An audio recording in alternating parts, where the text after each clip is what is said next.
This is Mongolia, the fourth largest country in the world. But the surprising fact is that 99.7% of Mongolia is completely empty.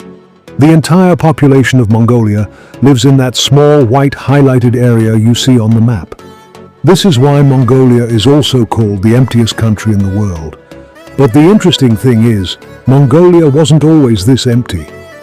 In the 18th century, Mongolia had a population of around 1 million. But then, something happened that wiped out around 800,000 people from Mongolia in a shockingly short time. The reason behind this strange population pattern lies in Mongolia's geography and two major events in its history.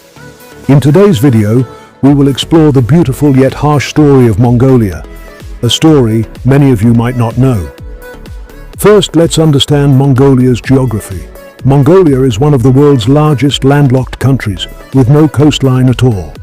To the north is Russia, to the south is China.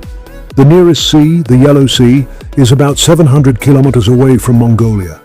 Because of this, monsoon winds from the Indian Ocean and the Pacific rarely reach Mongolia. As a result, the entire southern part of Mongolia is desert, and this is where you find the Gobi Desert, Asia's largest and the world's fifth largest desert. This desert itself is a huge mystery. It experiences extreme temperatures.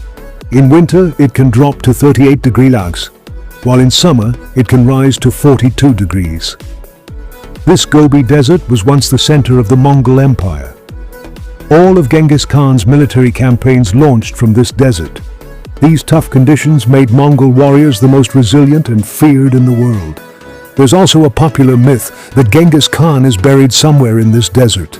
Mongolia is surrounded by high mountain ranges that block moisture-laden winds. To the south are the Himalayas and Kunlun Mountains, while to the west are the Altai Mountains.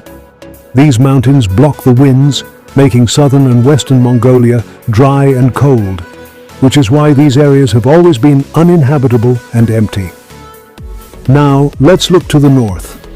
Here you have the Kovsgol, Khangai, and Khenti mountain ranges, which together form a triangle-shaped area. Because of this formation, the cold and dry winds from the west, south, and north do not enter this triangle. While the rest of Mongolia can drop to 40 degrees C, in this triangle, temperatures only drop to around 2 degrees. This is why Mongolia's capital, Ulaanbaatar, is located in this triangle. Interestingly, this small triangle is the only area in Mongolia suitable for agriculture, but it accounts for only 0.4% of Mongolia's total land. This triangle also receives the highest rainfall in Mongolia, though it is only around 350 millimeters annually. Yet, you will see lush greenery here, and you might wonder how so much greenery grows with such little rainfall. Here the mountains play a crucial role.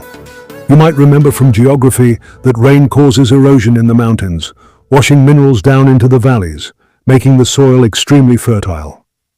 This is exactly what happens here, which is why you see lush green valleys in the northern part of Mongolia. So far, we've seen how Mongolia's geography forces its entire population into just 0.4% of its area. But there's another reason why Mongolia has such a low population in general. As mentioned earlier, in the 18th century, Mongolia had around 1 million people. But suddenly, 800,000 of them died, wiping out nearly 80% of the population, leaving only around 200,000 people. What exactly happened? In 1206, Mongolia was under the rule of Genghis Khan, and the Mongol Empire stretched from the Pacific Ocean to the Caspian Sea, and from Russia down to Tibet. However, after Genghis Khan's death, the Mongol Empire broke into smaller parts. The Mongols, tired of constant wars, started seeking peace and began embracing Buddhism, which had spread from India into Central Asia at the time. Many Mongol empires were influenced by Buddhism and adopted it. Today's Mongolia was under the control of the Dzungar dynasty, which also began adopting Buddhism rapidly. As years passed, in 1636, the Qing dynasty rose in the northeastern Chinese province of Manchuria. The Qing were eager for revenge against the Mongols, who had ruled over them for years and taken their lands. In the next 50 years, the Qing dynasty began conquering northern China and southern Mongolia. moving towards the Dzungar dynasty borders. The Dzungars were not ready for war due to years of peaceful Buddhist practices, and between 1755 and 1757, the Qing dynasty defeated the Dzungars in successive wars and killed around 800,000 people in what is known today as the Dzungar genocide. After this, Mongolia came under Qing rule and later under Soviet influence, but its population never recovered to its previous levels. One reason was the mass killing of 800,000 people, and another was Buddhism. With the spread of Buddhism, 1 in every 3 men would become a monk, never marrying, leading to lower birth rates. The Soviet Union tried to increase the birth rate by implementing various policies, like giving cash incentives to married couples and even providing houses, which led to a rise in birth rates after World War II. But the wound Mongolia suffered in the 18th century has never truly healed. Buddhism remains the dominant religion in Mongolia, and even today many men remain unmarried throughout their lives as monks, further preventing any major population growth. In today's video, we saw how Mongolia's harsh geography and its bloody history together shaped its unique population pattern. If you enjoyed this and love learning about geography and history with deep stories, don't forget to check out the other videos on our channel.